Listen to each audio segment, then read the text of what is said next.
Salam, xoş gördük hər birinizi. Bugün aprel ayının 7-si və biz Logos Lab platformasında 20-ci müzakirəmizə başlayırıq və bugün müzakirə üçün seçmiş olduğumuz mövzu Tanrı varmı? Yəni biz bu sualı necə cavablandıra bilərik? Bir qədər geniş aspektdən məsələyə yanaşmalı olsaq, sualı aşağıdakı kimi də qoya bilərik.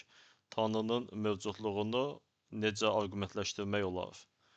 Təbii ki, burada arqumentləşdirməkdən danışırıqsa, bu Tanrının mövcudluğunu sübut etmək üçün məntiqi üsullardan istifadəni nəzərdə tutur. Yəni biz məntiqi yolla bunu necə sübut edə bilərik? Yəni Tanrının mövcudluğunu necə sübut edə bilərik? Eyni zamanda burada sübutun təkzib olunması ehtimalı da varmı?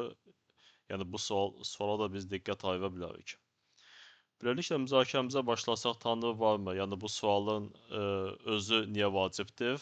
Yəni ola bilsin bəziləri belə fikirləşir ki, yəni biz sadəcə Tanrıya inanırıq və bu inan bizim üçün kifayət edir. Əgər bu inan bizim üçün kifayətdirsə, bunun heç bir sübuta ehtiyac yoxdur. Ola bilsin, yəni gündəlik həyatımızda yəni bu qəbildən olan düşüncələrə biz rast gələ bilərik və bu gündəlik həyatımızda bizim dini ritualları yerinə yetirməyimiz müəyyən bir inanc əsasında həyatımızın mənalandırılması üçün kifayət edə bilər. Amma mövzunu biz akademik müstəviyə keçirən zaman təbii ki, burada artıq məntiqi cəhətdən əsaslandırmaya olan ehtiyac hiss edilir və heç də az olmayan, yəni xeyli sayda olan teoloqlar və din filosofları məhz Tanrının mövcudluğunu məntiqi üsul ilə, məntiqi arqumentlər vasitəsilə əsaslandırmağa çalışırlar. Yəni əgər biz hesab etsək ki, Tanrı vardır və bu mülahizə doğrudursa, yəni bu hökm doğrudursa, onda təbii ki, bunun arxasında bir sübut etmə mexanizmi dayanmalıdır. Və bu müxtəlif dinlər üçün keçərlidir. Xüsusilə əgər biz İbrahimi dinlərə nəzər salarıqsa, tarixən məsələn həm xristianlıqda, həm də İslamda Tanrının mövcudluğunu sübut etmək üçün müxtəlif arqumentlərin irəli sürülməsinə biz rast gələ bilirik. Və bu arqumentlərin sayı 1, 2, 5 deyildir. Onlarla arqument vardır və biz bugün təbii ki, bütün arqumentlər haqqında danışmaq fikrində deyilik. Yəni biz sadəcə olaraq mövzuya giriş edərək müstəqil şəkildə Tanrının mövcudluğunun məntiqi əsaslar üzərindən necə arqumentləşdirə biləcəyimiz haqqında ilkin informasiyanı vermək istəyirik. Burada əsas diqqət ayıracağımız məqam arqumentin düzgün qurulmasıdır. Əgər arqument yanlış qurularsa, yəni bu ilk baxışda sanki bir arqumentləşdirilmə təəssüratı yarada bilər, amma əslində bu arqumentin heç bir sübut etmə gücü olmayacaq. Deməli, burada vacib olan məqam xüsusilə yəni hansı aspektdən yanlışlığa yol verilir, yəni bu aspektdən yaxınlaşsaq, lazım olan məqam arqumentin potensial cəhətdən inandırıcı olmasıdır. Yəni ola bilsin ki, arqument struktur baxımından düzgündür, yəni etibarlı arqumentdir. Ola bilsin dini icma üçün, dindarlar üçün bu arqument kifayət edicidir, yetərlidir. Yəni orada öz əksini tapan, yəni arqumentin premislərində, müqəddimələrində öz əksini tapan bütün fikirlər, bütün premislər, bütün hökmlər bunlar doğrudur, ola bilsin. Amma arqument potensial cəhətdən inandırıcı deyil. Ona görə də biz bu arqumentdən istifadə edə bilmirik. Məsələn, bir nümunə üzərindən çıxış edəsi olarıqsa, aşağıdakı nümunədən istifadə edə bilərik. Məsələn, qeyd edə bilərik, dini kitabda yazılan hər bir şey doğrudur. Yəni bu dini kitab ola bilsin, müqəddəs kitab kimi qəbul oluna bilər. Məsələn, xristianlar üçün bu İncildir, müsəlmanlar üçün bu Qurandır və bu şəkildə qeyd edə bilərik. İncildə yazılan hər bir şey doğrudur və ya Quranda yazılan hər bir şey doğrudur. Yəni öz dini inancımızdan asılı olaraq müqəddəs kitabın adını seçə bilərik. Və ikinci müqəddiməmiz belədir. Quranda yazılmışdır ki, Tanrı mövcuddur və ya İncildə yazılmışdır ki, Tanrı mövcuddur. Deməli, biz belə bir nəticəyə gəlirik ki, Tanrı mövcuddur. Yəni bu struktur baxımından düzgündür, yəni etibarlı arqumentdir və bu dini icma üçün, dindarlar üçün həm də yetərlidir, kifayət edicidir. Məsələn, burada bütün müqəddimələrdə, xüsusilə birinci müqəddimədə öz əksini tapan mülahizə, yəni hökm doğru hökmdür, doğru mülahizədir. Yəni Quranda yazılan hər bir şey doğrudur mülahizəsi, məsələn, müsəlmanlar üçün doğru mülahizədir. Və yaxud İncildə yazılan hər bir şey doğrudur mülahizəsi, bu xristianlar üçün təbii ki, şəksiz olaraq doğru mülahizədir. Beləliklə, struktur baxımından arqument doğrudur, məzmun baxımından arqument doğrudur, amma biz daha detallı analiz edən zaman baxıb görəcəyik ki, arqument potensial cəhətdən inandırıcı arqument deyil. Niyə potensial cəhətdən inandırıcı arqument deyil? Çünki arqumentin düzgün qurulmasının vacib şərtlərindən biri odur ki, arqumentin nəticəsində yeni bilik öz əksini tapmalıdır. Yeni mülahizə öz əksini tapmalıdır. Yəni premislərdə, müqəddimələrdə əks olunmayan yeni bir mülahizəni biz nəticədə görə bilməliyik. Əgər biz birinci müqəddiməyə baxarıqsa, yəni Quranda yazılan hər bir şey doğrudur və İncildə yazılan hər bir şey doğrudur. Bu deməkdir ki, biz artıq aydın şəkildə ifadə etməsək belə Tanrının mövcudluğunu qəbul etmiş oluruq. Çünki dinə əsasən, yəni bu istər Quran olsun, istər İncil olsun, yəni bu insan düşüncəsinin məhsulu deyildir. Yəni insan tərəfindən yazılmış bir şey deyildir. Yəni həm Quran, həm İncil, yəni öz dini icmaları üçün Tanrının iradəsini ifadə edən müqəddəs kitabdır, müqəddəs fikirlərin toplusudur. Və buna görə də biz ilkin olaraq Tanrı ideyasını qəbul etməliyik. Daha sonra Tanrının vəhy göndərəcəyi xüsusi seçilmiş bir insan ideyasını, yəni peyğəmbər ideyasını qəbul etməliyik. Və daha sonra biz müqəddəs kitab anlayışının üzərinə gəlib çıxa bilirik. Yəni Tanrı vardır, Tanrının seçdiyi bir insan peyğəmbər vardır. Tanrı tərəfindən həmin peyğəmbərə mesaj ötürülmüşdür, vəhy ötürülmüşdür və nəticədə Tanrının iradəsinin təzahürü olan müqəddəs kitab meydana çıxmışdır. Təqribən belə bir məntiqi ardıcıllıq vardır və bunu biz aydın şəkildə ifadə etməsək belə, yəni biz bu məntiqi ardıcıllıqdan çıxış edəriksə, yəni Quranda yazılan hər bir şeyin doğru olmasını qeyd edə bilərik və ya İncildə yazılan hər bir şeyin doğru olmasını qəbul edə bilərik.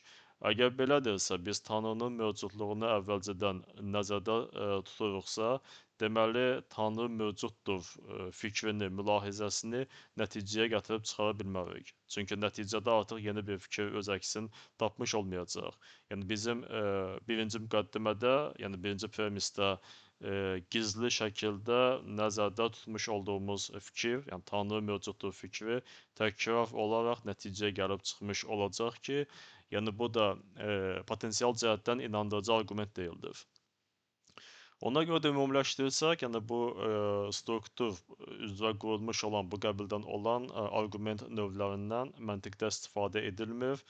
Yəni bu nə teologiyada keçərlidir, nə din fəlsəfəsində keçərlidir və buna görə də biz Tanrı varmı sualını cavablandıran zaman əgər məntiqi arqumentlərdən istifadə ediriksə, yəni bu məntiqi arqumentlər neytral mənbə üzərindən qurulmalıdır.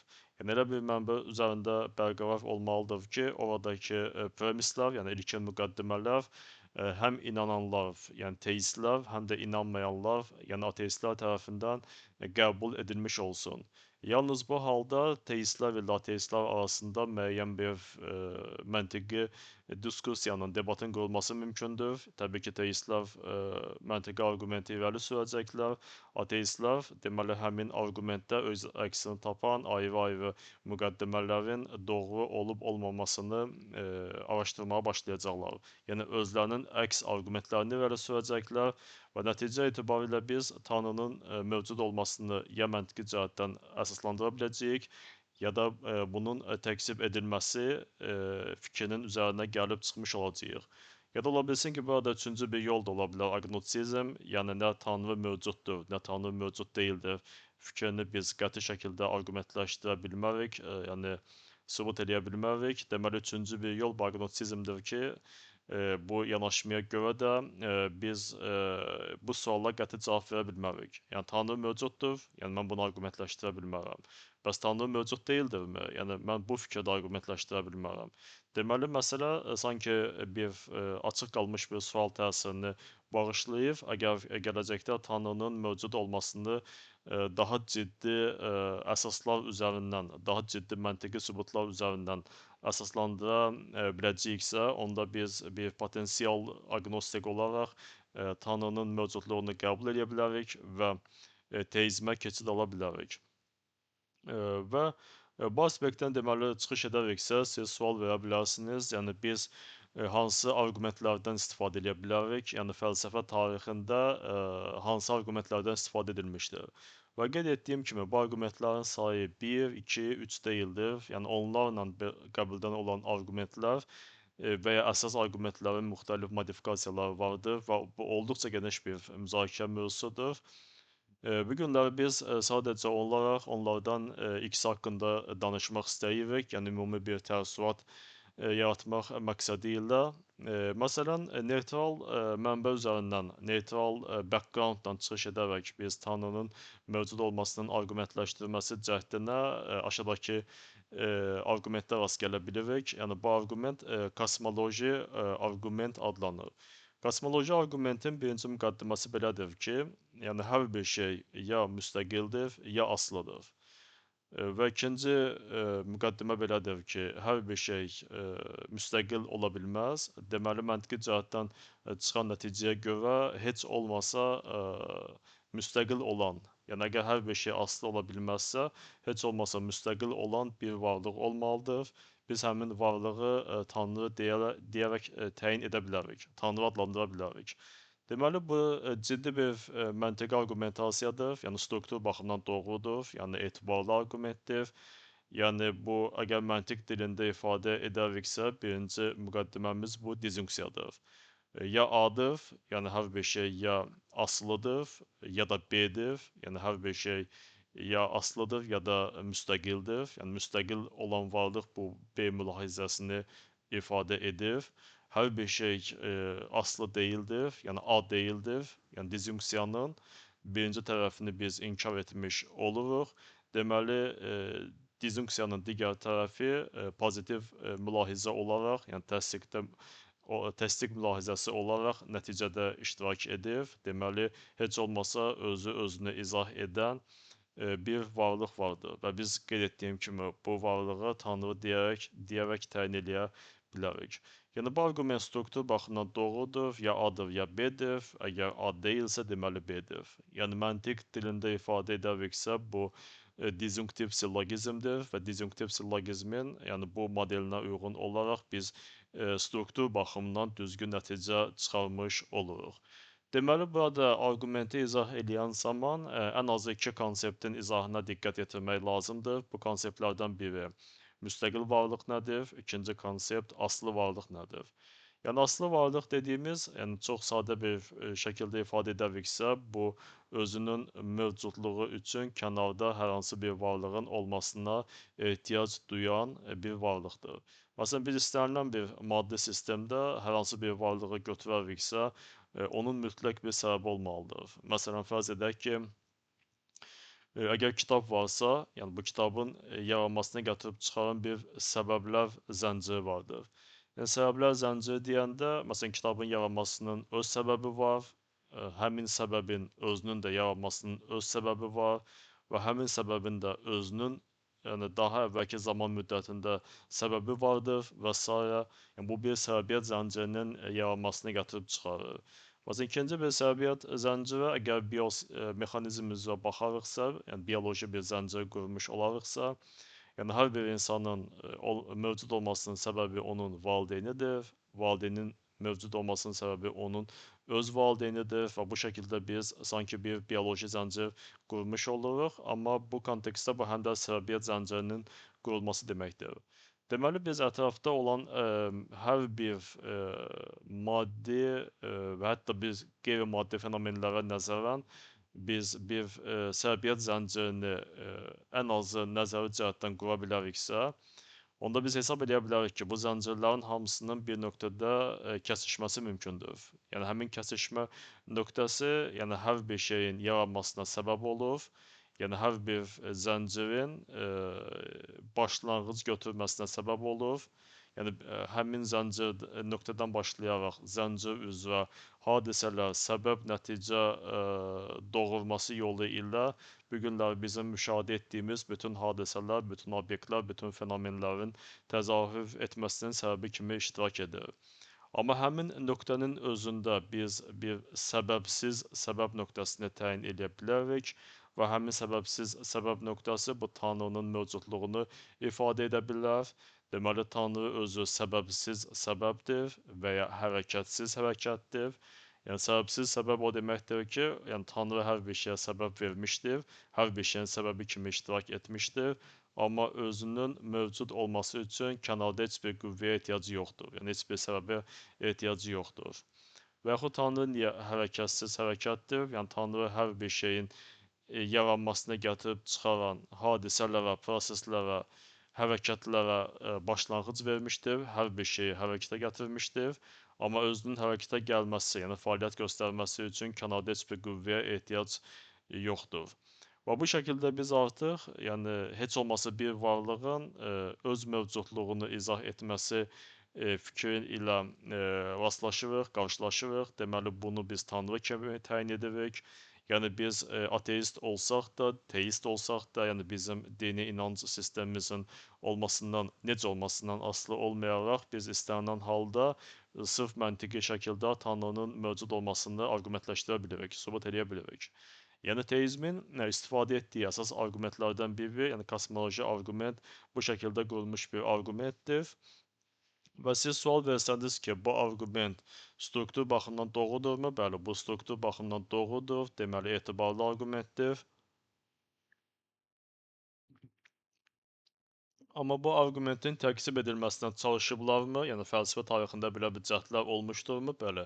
Yəni, bu arqumentin təkzib edilməsinə cəhd vardır. Belə bir objection to this argument. Yəni, ingilis dilində bu şəkildə ifadə edilir.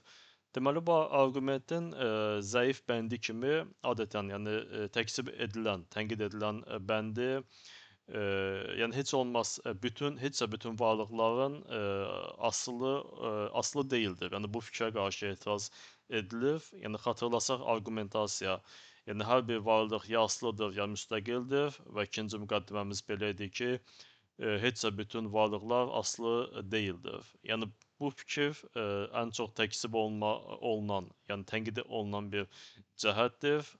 Yəni biz hansı səbəbdən bütün varlıqları deməli asılı varlıq kimi qəbul edə bilmərik? Yəni bunun belə olmamasını zəruri edən məntiqi əsas nədir? Yəni əsas diqqəti artıq biz bu nöqtəyə yönəltmiş oluruq. Və bu şəkildə biz çıxış edəriksə, deməli biz nəyi deməliyik, nəyi məntiqi cəhətdən əsaslandırmalıyıq? Yəni biz davamlı olaraq keçmişə gediriksə, yəni hər bir şeyin səbəbini axtarmağa çalışırıqsa, biz niyə bir nöqtədə dayanmalıyıq? Niyə biz bir nöqtəni hər şeyin başlanğıcı, hər şeyin səbəbi kimi təyin etməliyik?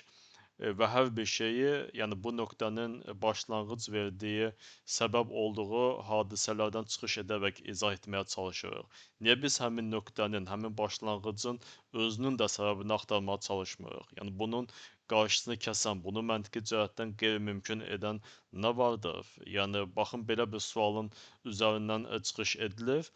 Mən demirəm bu təkzib məntiqi cəhətdən yetərlidir, yəni əsaslandırılmış təkzibdir, yoxsa belə deyildir. Amma ən azı, yəni teologiyada yox, daha doğrusu din fəlsəfəsində, yəni Tanrının özünün də niyə səbəbi yoxdur? Niyə biz hər bir şeyə Tanrıdan başlayırıq, amma Tanrının özünün niyə səbəbi yoxdur? Yəni bu sualın ətrafında ciddi bir debatların, diskussiyaların getməsi mümkündür. Yəni belə bir şəkildə biz kosmoloji arqumenta qarşı olan etirazların da olması faktını qeyd etməliyik. Yəni bu din fəlsəfəsi tarixində mövcuddur. Və ikinci arqumentasiya məsələn ola bilər bu dizayn arqumentasiyadır və dizayn arqumentasiyaya görə, yəni bu da sırf məntiq üzərindən qurulmuş bir arqumentasiya sistemidir. Və bu sistemin əsasında dayanan məntiqi fikir bu ən yaxşı izahat, yəni ingilis dilində the best explanation, yəni belə bir məntiqi model üzərindən izah edilir. Yəni birinci müqəddimə belədir. Yəni hər hansı bir A və B mülahizələri üçün əgər A mülahizəsi doğrudursa və B mülahizəsi də A-nın ən yaxşı izahıdırsa, deməli biz B-nin də doğru olmasına inanmalıyıq. Yəni mənim əlimin altında iki mülahizə var. Biri A-dır, biri B-dir. Əgər A doğrudursa, B də A-nın ən yaxşı izahıdırsa, deməli mən B-nin də doğru olmasına inanmalıyam. Yəni məntiqi cəhətdən belə bir zərurətin yaranması mümkündür. Beləliklə biz indi A və B mülahizələrinin xüsusi bir tətbiqinə başlayırıq. Yəni A mülahizəsi nədir, B mülahizəsi nədir? Və A mülahizəsi belədir. Yəni canlı orqanizmlərin tərkib hissələri onların sağ qalması üçün ən yaxşı bir şəkildə uyğunlaşmışdır, ən yaxşı bir şəkildə mövcuddur. Yəni canlı orqanizmlərin quruluşunda kiçicik bir fərq olarsa, canlı orqanizmin sağ qalması mümkün olmaz. Yəni burada hər bir şey çox yaxşı uyğunlaşmışdır, çox yaxşı şəkildə bir-birini tamamlayır. Bu sanki bir saat mexanizmidir. Yəni biz əgər saata baxarıqsa, saatın detalları çox incə bir şəkildə bir-birini tamamlayır. Əgər bu mexanizmlərdən biri bir balaca qalın olarsa, ya böyük olarsa, mexanizm işləməyəcək və deməli saat fəaliyyətdən məhrum olacaq. Yəni bu şəkildə də canlı orqanizmin yəni quruluşunda, tərkibində bütün elementlər çox mükəmməl şəkildə bir-birini tamamlayır. Onlardan biri əgər disfunksional olarsa, deaktivate olarsa, yəni fəaliyyət göstərməzsə, onda canlı orqanizmin sağ qalması mümkün olmaz. Yəni bu bizim A mülahizəmizdir və bu doğrudur. Yəni bunu doğru biz hesab edək və biz bunun ən yaxşı izahını axtarırıq və bunun ən yaxşı izahı bundan ibarətdir ki, hər hansı bir fövqəladə təbii qüvvə vardır və həmin fövqəladə təbii qüvvə canlı orqanizmlərin sağ qalmasını mümkün edən, yəni onun tərkib hissələri arasında olan mexanizmi, uyğunlaşmanı, harmoniyanı yaratmışdır. Onları belə dizayn etmişdir. Və nəticə etibarilə biz nə edirik? Biz həmin fövqəladə təbii qüvvənin olmasına inanırıq. Yəni biz bunun mövcudluğunu qəbul edirik və həmin qüvvəni biz Tanrı olaraq adlandırırıq. Və başqa sözlə, yəni Tanrı bütün canlı orqanizmləri ideal şəkildə dizayn etmişdir və bu ideal şəkildə dizayn etmə nəticəsində biz canlı orqanizmlərin mövcud olmasına şahidlik eləyə bilirik. Və bunun deməli məntiqi əsasla biz bunu qeyd etdik. Yəni bu A və B mülahizəsi A doğrudur və B də A-nın ən yaxşı izahıdırsa biz B-yə inanmalıyıq.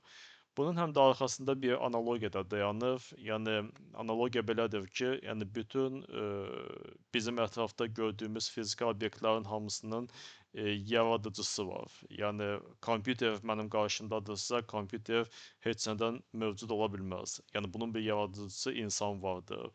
Yəni mənim əlimdə bir kitab vardırsa, bu kitab təsadüfdən meydana çıxa bilməz, ortaya çıxa bilməz. Bunun yaradıcısı vardır. Və bu şəkildə də biz qeyd edə bilərik ki, yəni dünyanın və yaxud insanın və yaxud canlı orqanizmin özünün də yaradıcısı mütləq şəkildə olmalıdır.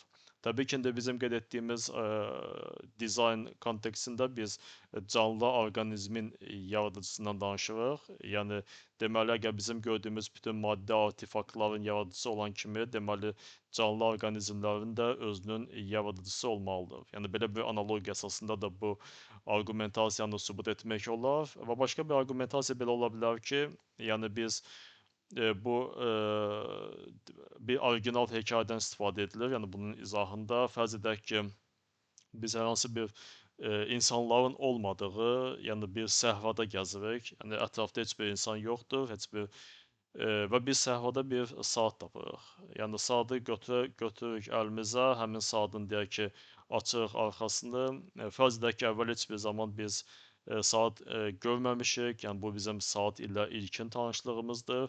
Amma biz saata baxanda görürük ki, bu saat nə idi? Zamanı təyin edir və çox ideal bir şəkildə, çox düzgün bir şəkildə təyin edir və biz saatın bir işləmə mexanizminə baxsaq, görəcəyik ki, bu mexanizm də çox ideal şəkildə bir-birini tamamlayır. Yəni bir qədər əvvəl qeyd etdiyim kimi, əgər həmin mexanizmlərdən biri, yəni bir elementi əgər biraz qalın olardısa və yaxud biraz böyük olardısa, həmin təbii ki, saat işləməyəcəkdi, yəni mexanizm fəaliyyət göstərməyəcəkdi və həmin mexanizm pozulsaydı, saat artıq zamanı düzgün göstərə bilməyəcəkdi. Və bu şəkildə də biz insana yaxınlaşmış olarıqsa, insanın da və yaxud digər canlıların da, yəni biosistemində hər bir şey bir-birini çox gözəl şəkildə tamamlayır, bir qədər əvvəl qeyd etdiyimiz kimi. Deməli, bunun da bir yaradıcısı olmalıdır. Yəni biz əgər səhrada saatı tapsaq, bunun təsadüfən səhrada ola biləcəyi qənaətinə gələ bilmərik. Yəni biz mütləq fikirləşəcəyik ki, belə bir ideal şəkildə fəaliyyət göstərən saatın bir yaradıcısı var. Deməli, digər canlı orqanizmlərə və insana nəzərəndə biz mütləq onun da bir yaradıcısı olması fikrini irəli sürmüş olacağıq. Belə bir qənaətə gəlmiş olacağıq. Və belə bir dizayn arqument, yəni belə bir deməli din fəlsəfəsi tarixində istifadə edilən ən güclü arqumentlərdən biri ola bilərdi. Yəni bundan istifadə edilirdi. Və bu arqumentdən əslində sırf məntiq müstəvisində olmasa belə biz çox tez-tez gündəlik həyatda da rast gələ bilirik. Yəni qeyd edirlər, Tanrının olmasına inanmaq istəyirsinizsə, ətrafa baxın, yəni canlı orqanizmlərə baxın. Bu qədər mükəmməllik bu təsadüfən ola bilməz. Deməli, bunun arxasında bir yaradılış vardır, bir ağıllı dizayner vardır və biz bunu Tanrının mövcud olmasının sübutu kimi qəbul edirik. Yəni bu hətta gündəlik həyatda belə bizim çox tez-tez eşitdiyimiz və yaxud qəbul etmək istədiyimiz arqumentlərdən biridir. Amma bu arqumentin təkzib edilməsi mümkündürmü? Yəni burada biz əslində məntiqi yolla iki hissəyə baxdıq. Yəni burada biz A və B mülahizələri, A vardır və B A-nın ən yaxşı izahıdır. Amma indi məsələ bundan ibarətdir ki, bu arqumentin irəli sürülməsi bu Darvinizm, təkamül nəzəriyyəsindən daha əvvələ gedib çıxır. Yəni o vaxtı, yəni əgər məntiq üzərindən izah edəriksə, A mülahizəsinin, yəni canlı orqanizmin tərkib hissələrinin mükəmməl şəkildə bir-birini tamamlaması ideyasının ən yaxşı izahı kimi onların bir ağıllı dizayner tərəfindən dizayn edilməsi qəbul edilirdi. Amma təkamül nəzəriyyəsi meydana çıxdıqdan sonra artıq bu ideya təkzib olunmağa başlanılır və elmi müstəvidə burada ən yaxşı izahat kimi artıq təkamül prinsipi, təkamül mexanizmi irəli sürülmüş olur. Və biz əgər bu günlər ətraf mühitdə bir-birini yəni bioloji sistem olaraq tamamlayan canlı orqanizmlərə rast gələ biliriksə, onların tərkib hissələrinin bir-birini çox mükəmməl şəkildə tamamlanması faktinə rast gələ biliriksə, bu sadəcə həmin canlı orqanizmə başlanğıc verən əcdadların, yəni zaman baxımından daha erkən dövrdə yaşanmış onların əcdadlarının ətraf mühitə daha yaxşı uyğunlaşmasının səbəbi olaraq meydana çıxmış olur. Yəni burada təkamül nəzəriyyəsi haqqında məncə çox danışmağa ehtiyac yoxdur. Yəni əsas prinsiplər bu deməli yaşamaq uğrunda mübarizədir. Yaşamaq uğrunda mübarizə üçün lazım olan bilik və bacarıqların əldə edilməsidir, qazanılmasıdır. Və belə bir bilik və bacarıqlara malik olan bioloji fərdlər yaşamaq uğrunda mübarizədən qalib çıxmışlar və burada daha yaxşı uyğunlaşanlar sağ qalmağı bacarıblar və sağ qalmağa imkan verən bilik və bacarıqlarını genetik informasiya şəklində bir nəsildən başqa nəslə ötürməyə başlayıblar. Və bu şəkildə, yəni bu günləri yalnız və yalnız, yəni biosistemində, bioloji sistemində bir mükəmməllik, bir harmoniya olan bioloji növlər və bioloji fərdlərin sağ qalması mümkün olmuşdur. Yəni belə bir təkamül prinsipi üzərindən biz həmin arqumentin təkzib edilməsi faktinə, cəhdinə rast gələ bilərik. Amma istənilən halda mən demirəm ki, bu təkzib də bir məntiqi cəhətdən yetərlidir yoxsa yox, amma sadəcə diqqət mərkəzinə gətirmək istədiyim fakt ondan ibarətdir ki, Yəni fəlsəfə tarixində Tanrının mövcud olmasını sübut etmək üçün irəli sürülən hər bir faktın həm də avtomatik olaraq təkzib edilməsi cəhdləri vardır.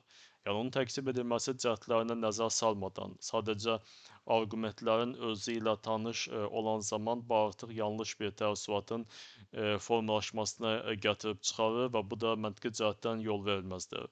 Və xüsusilə bizim auditoriya üçün, yəni bu olduqca lazım olan bir informasiyadır və bir məlumat xarakterli fakt olaraq qeyd edim. Yəni Tanrının mövcud olmasının sübutları, arqumentləri haqqında maraqlı bir kitab nəşr edilmişdir. Müəllif Emin İmanlı, yəni lazım olarsa mən şərh bölməsində həmin kitab haqqında məlumatı paylaşaram və əgər mövzu maraqlıdırsa, həmin kitabı əldə edib oxumaq, yəni xüsusilə məsləhətlidir. Və yeri gəlmişkən müəllif haqqında qeyd edim, yəni bu mənim tanıdığım qədəri ilə bizim auditoriyada, yəni bizim Azərbaycan dilli auditoriyada həm məntiqi, həm də dini çox gözəl bilən yeganə mütəxəssisdir. Yəni bizim çox yaxşı teoloqlarımız var, amma təəssüf ki, onların məntiqi bilikləri zəifdir.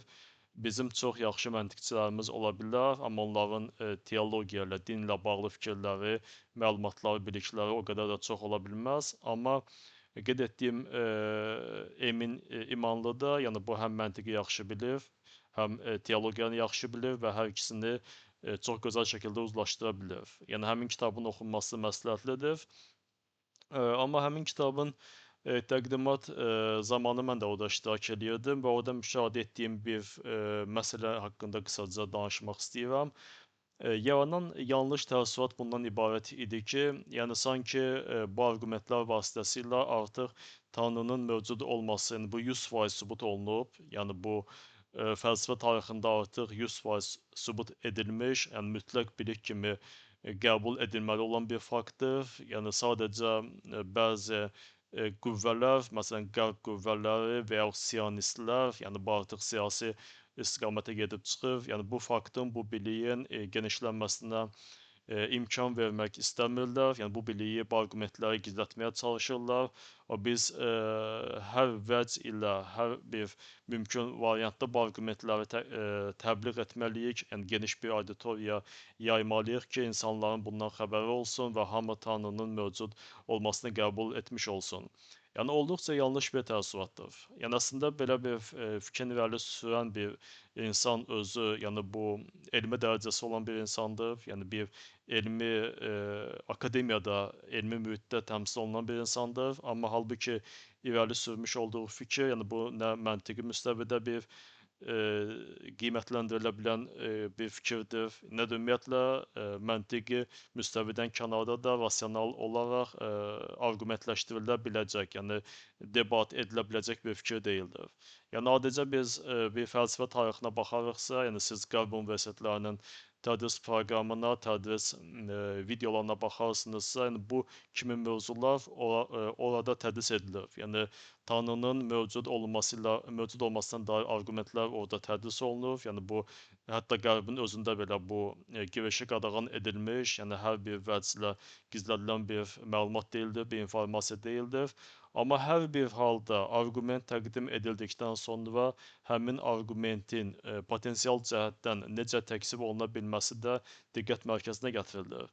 Əgər həmin potensial cəhətdən təkzib olunma məsələləri diqqət mərkəzinə gətirilməsə, bu artıq qeyd etdiyim kimi yanlış bir təəssüratın yaranmasına gətirib çıxaracaq ki, Tanrının mövcud olması artıq fəlsəfədə sübut edilib, bizim sadəcə bundan xəbərimiz yoxdur və ya bundan xəbərdar olmağımız üçün bizə imkan vermirlər. Yəni belə bir yanlış təəssürat yarana bilər. Yəni bundan qaçmaq lazımdır, bunu diqqət mərkəzinə gətirmək lazımdır.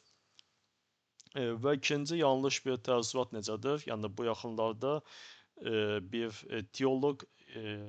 teoloqun bu haqda, yəni bizim daxili auditoriyada olduqca tanınmış olan bir teoloqun bu haqda fikir mübadiləsi aparmasına rast gəldim. Belə bir fikir irəli sürürdü ki, yəni bu məntiqi cəhətdən sübut edilib. Yəni əgər biz bunu qəbul etmiriksə, onda məntiqin özündə qüsur axtarmağa başlayırıq. Əgər biz məntiqin özündə də qüsur axtarmağa başlayırıqsa, deməli müzakirə üçün artıq heç bir yol qalmır. Yəni bu yol verilməzdir. Yəni biz necə məntiqin özündə qüsur axtara bilərik və bu şəkildə biz Tanrının mövcudluğunu sübut edən arqumentin özünü belə təkzib eləməyə çalışarıq. Yəni bu da qeyd etdiyim kimi bizim daxili auditoriyada teoloqların məntiqi biliklərinin az olması ilə bağlıdır. Yəni bu təəssüf edici bir faktdır və qeyd etdiyim kimi əvvəldə yəni hər bir arqumentin qiymətləndirilməsində bir neçə meyar var və bu meyarlardan ən azı biz üçünə diqqət yetirə bilərik. Yəni birinci halda arqument struktur baxımından doğru olmalıdır. Yəni bu arqumentin etibarlı olması deməkdir. Amma arqumentin struktur baxımından doğru olması, yəni etibarlı olması hələ arqumentin düzgün olması demək deyil. Çünki struktur baxımından düzgün olan, amma müqəddimələrdə yalan olan premislər öz əksini tapa bilər, yəni müqəddimələr öz əksini tapa bilər və nəticə etibarilə biz doğru struktura malik olan, amma düzgün olmayan nəticəyə gəlib çıxa bilərik.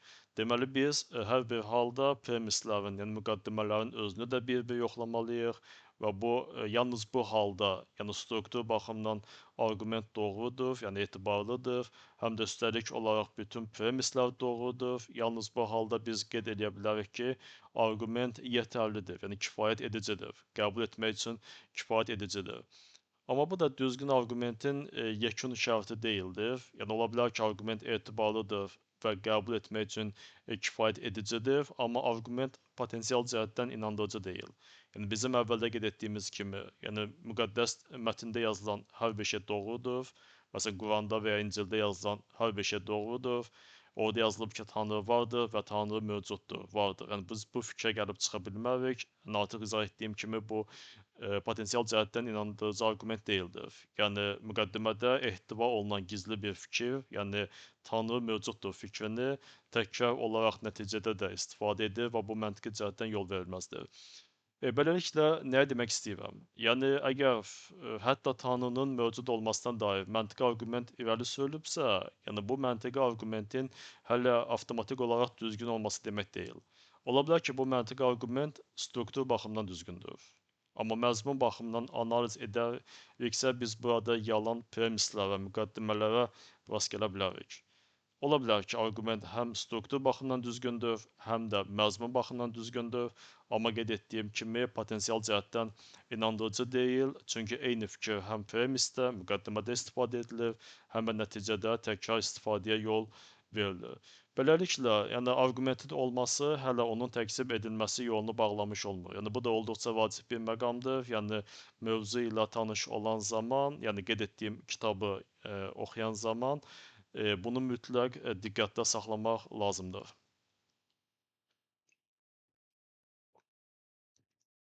Və mövzu ilə bağlı, yəni Tanrı varmı? Yəni biz bu mövzu ilə bağlı hətta bunun bu o demək deyildir ki, din fəlsəfəsində, yəni bütün məntiq arqumentlər yalnız Tanrının olmasını arqumentləşdirməyə çalışır. Yəni bunun bir ateistik tərəfi də var. Yəni ateizmin də istifadə etdiyi bir arqumentasiya sistemi var. Yəni Tanrı niyə mövcud deyildir? Yəni bunun da bir arqumentasiyasını qurmağa çalışırlar. Yəni bu haqda istəsəniz növbəti müzakirələrin birində zaman ayırarıq, amma sadəcə diqqət mərkəzində saxlayın, yəni din fəlsəfəsində yalnız Tanrı mövcuddur arqumentləri yoxdur. Yalnız bu deyil.